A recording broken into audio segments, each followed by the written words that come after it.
Lluny d'avançar amb pas ferm, la quarta pota de l'estat del benestar camina amb força dificultats. Les previsions de la llei de dependència s'han desbordat i, a més, ara s'han de fer front amb un finançament insuficient.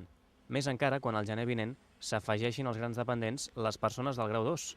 Més beneficiaris i menys diners posen en qüestió si s'arribarà o no a tothom. Un plantejament inacceptable pels beneficiaris partidaris de garantir els pagaments al preu que sigui. I si el govern de moment no té diners, doncs de moment s'haurà d'endeutar fins que trobi la manera d'aconseguir aquests diners. Però la llei s'ha de complir. No és una opció de la consellera decidir quina llei compleix i quina no, l'ha de complir.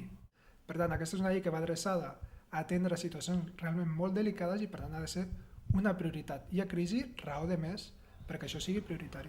A dia d'avui, 30.000 catalans encara han de rebre la prestació tot i haver estat valorats. La paciència s'esgota i 4.500 persones ja han presentat reclamació a l'administració i alguns als tribunals. La majoria de queixes per retards en el cobrament. Sindicats i associacions demanen al govern que modifiqui la llei que ha demostrat ser ineficient. Clar que cal fer un replantejament tant del barem de la valoració de la dependència, perquè està portant forces dificultats, com de la llei en si. No? Realment, en aquest sentit, en el sentit d'intentar veure quines han sigut les dificultats que hem tingut i com millorar i com, en definitiva, la gent en situació de dependència pot realment tenir cobertes les seves necessitats molt millor del que actualment estan cobertes. No? Per tant, nosaltres tenim de ser exigents a aquesta llei.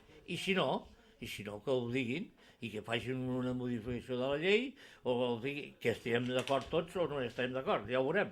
Però nosaltres el que tenim d'exigir és una llei, perquè totes les lleis que estan en aquest país estem obligats a complir-les. La Generalitat sosté que si la llei s'incompleix és perquè els diners del govern espanyol no arriben.